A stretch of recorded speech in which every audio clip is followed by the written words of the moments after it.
I'm Katie McFarland, and welcome to Adventures with Katie. Today, we're with Kendall Shellis, learning how to tongue up some oysters in the Apalachicola Bay.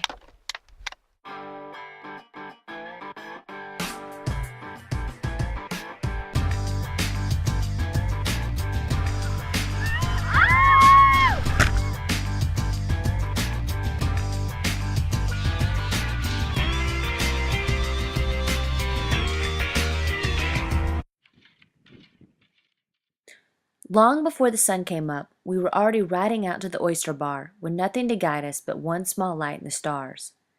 I sat and watched Kendall haul up the first tongful of oysters as dawn peeked out over the horizon.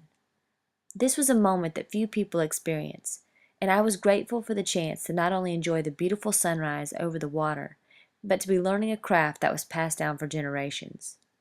Apalachicola Bay is one of the few remaining places where oystermen venture out on the water daily to harvest oysters by hand. Oystermen can be found upon the bars in the stifling heat of summer and on the frigid mornings during the winter.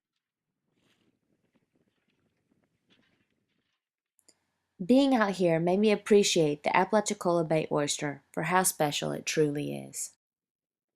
Nowhere else in the world is quite like the Apalachicola Bay, in beauty or in productivity. So how long have you been oystering, Kendall? I've been oystering 31 years. This November this month, been 31 years. How old were you when you started? Oh, I probably 16, 17, working in the summertime. And did your family always oyster? We've had this lease since started it in the late 1800s. Established 11 Mile and Oyster House and all that in 1904. So do other members of your family oyster now? Right now it's just me and my brother Eric. That's very cool. But other family members have oystered over the years. I said my granddad started it. Well, it's not all oyster bottom. A lot of it's I'd say a third of it's mud, and then some of it's scattered bottom. Like where we're at now, this is the hard bar. It's kind of like dry bar and Cap Point. It's real hard bottom. What's the best part of this job? Basically being your own boss and being able to work how you want to, when you want to. If you're tired and don't feel good and you want to go home, you can go home. Nice. So do you eat? Being in this beautiful scenery, I mean, every day, can't beat it. It's super pretty out here. Like watching the sun come up was great this morning. Like the colors and everything. I got piles of pictures of sunrise. I guess, could you teach me how to do it? Oh yeah, ain't nothing to it. You say that now.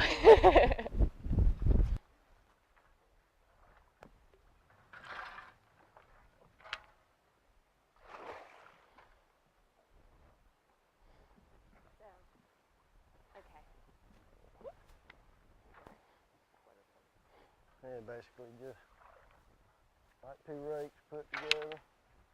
And you kind of just work them like a salad tone. Yeah, they're so right below me. Okay. Try to keep it straight up and down. That keeps the whole tongs on the bottom. Do I have some? Bring them all the way. You got to do the little up motion. Oh, I messed up. That throws the shell Okay. up Oh. into the tong.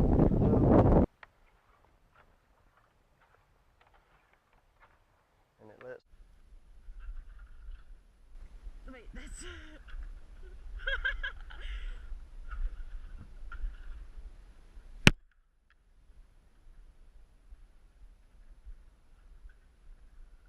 Yeah. You walk up to the carboard and go as close as that bolt as you can when you lift them up. Turn them sideways.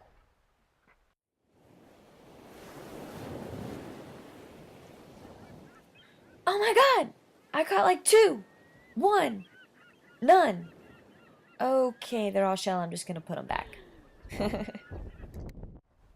This is the second time we're going to try tonging, and you can definitely feel the difference. The first time when I didn't catch anything, I was like, oh, this isn't so bad. But then when Kendall showed me the up motion, you could actually feel a difference. It's, oh crap, that's not. Wait, I don't think I have one this time. Just do it again. Just make another lick. So you're kind of pulling up and trying to trap them in the tongs. And let's see if I actually got anything. Oh yeah. Oh my God! There you go.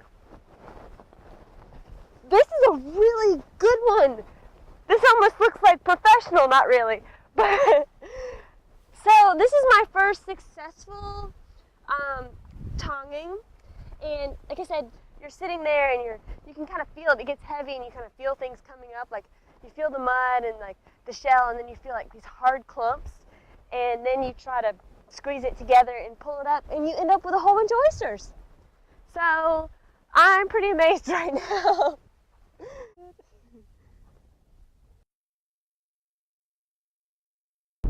Check that out. Is that not the prettiest clump of oysters you've ever seen? It's a little heavier than you, I mean, of course it's heavy, it's oyster shells, but. So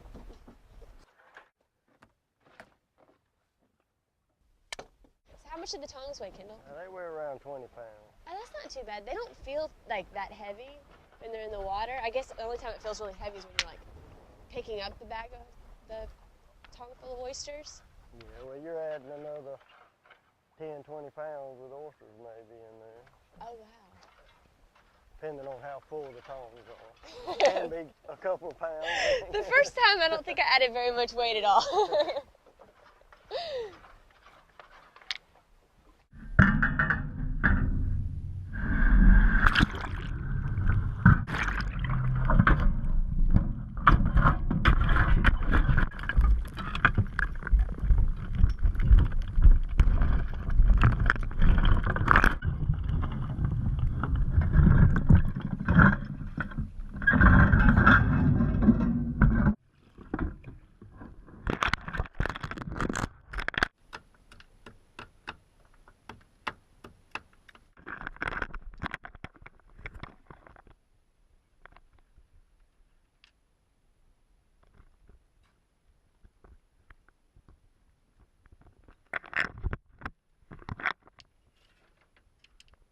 So what do we do after we tong up the oysters? Well, we cull them off then, put them in the bags to take them.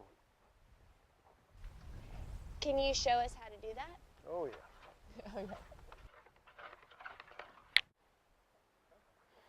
This is your bagging can. Real simple, you just put your bag on your bagging can. That's what you cull your oysters into.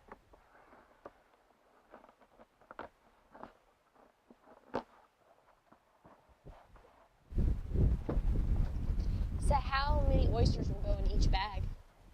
It depends on how far you fill it up. I usually make mine about a level can, and that's anywhere from 63 to 67 pounds, depending how heavy the oysters are. And that's your 3-inch mark. They have to touch each side to keep them. Just bust them up. Ready?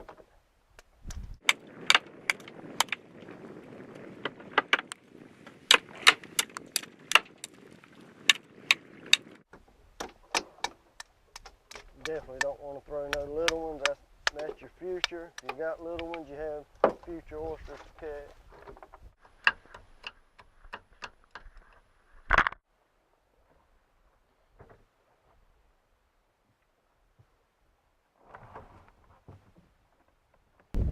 So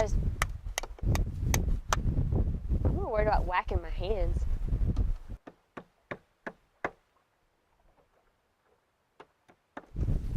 Easy one.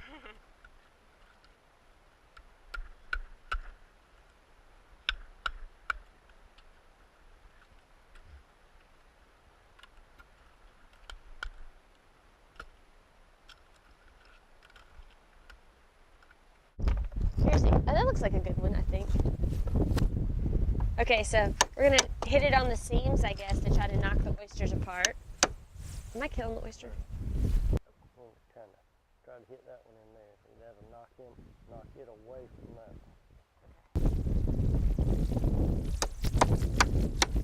Awesome. So they both just came apart, as you can see, and they're both legal. Well, thank you, Kendall, for showing me how to cull today. You're very welcome. I had a really great time today out on Apalachicola Bay, learning how to oyster, learning how to tongue, and being able to tell the difference between the mud and the shell. It was super cool, and I hope you guys enjoyed it too.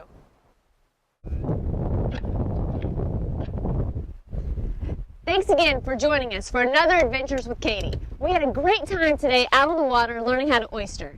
And a special thanks to Kendall Shellis and 13 Mile Seafood. And I'll see you next time.